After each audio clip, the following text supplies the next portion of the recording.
Days after surviving an assassination attempt, former U.S. President Donald Trump has officially been named the Republican nominee. The announcement was made in the party's national convention that kicked off on Monday in the city of Milwaukee. This marks Trump's third consecutive run after winning in 2016 and losing to Joe Biden in 2020. Trump has been the presumptive nominee for months, but it was the RNC delegates that made it official.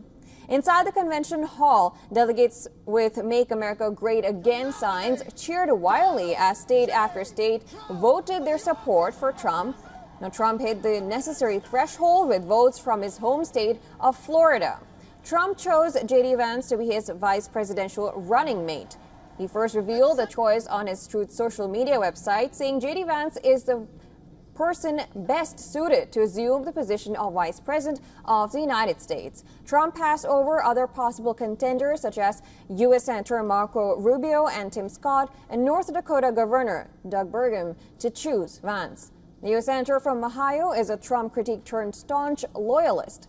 Vance rose to prominence with the publication of his memoir, Hillbilly Elegy, in 2016. He entered the political arena in 2021 and won the general election in 2022, securing his position as a U.S. Senator from Ohio. He shares Trump's aggressive approach to politics, and the duo has identical opinion on issues such as abortion.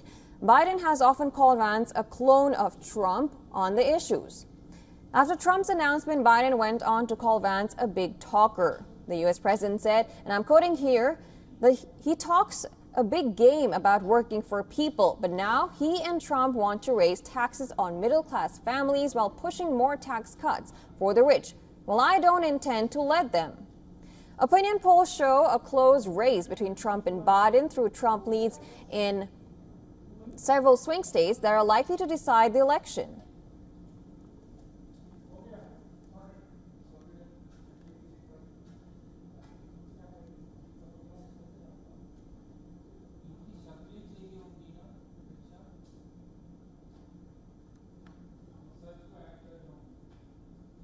And for more on this story, we are now being joined by VOA correspondent Catherine Gibson. She's joining us from Milwaukee. Good to see you, Catherine.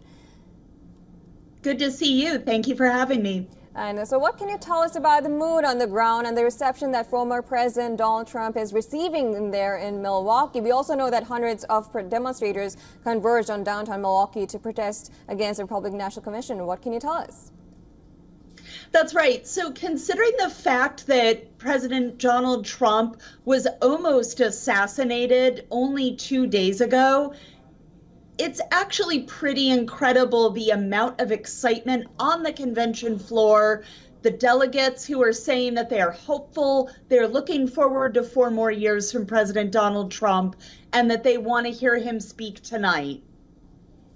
Right. Now, earlier, Catherine, I was joined by our correspondent Susan Tenon. She told us about Vance being the American dream. What can you tell us more about Trump's running mate, and how is this running mate going to impact Republican ticket? Well, it's very interesting. He has very little experience in the U.S. government. He's only served part of a term as a U.S. senator. Before that time, he went to law school, and he was most well known for writing a book called Hillbilly Elegy about his experiences growing up poor in the Appalachian region of the United States. He was making the case that the working class in America needs to work harder. Reportedly, President Donald Trump liked the way he looked on TV, liked his fighting spirit, and felt that he would be an excellent running mate because of those qualities. Right. Now, Catherine, the image of Donald Trump with blood on his face and his fist upright has become a defining moment for the RNC. How is Trump planning to change his speech on Thursday? We know that he said he's rewriting his speech.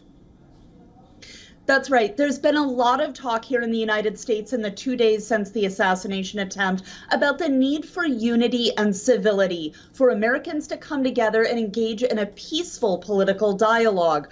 Reportedly, President Trump is changing his speech to reflect this mood and his own experiences. Remember, he survived an assassination attempt. He was almost near death. And reportedly, he's going to be talking about that need for unity and the need for all American people to move on now. All right, now this was VOA correspondent Catherine Gibson. Thank you so much for joining us and giving us insights. You're welcome.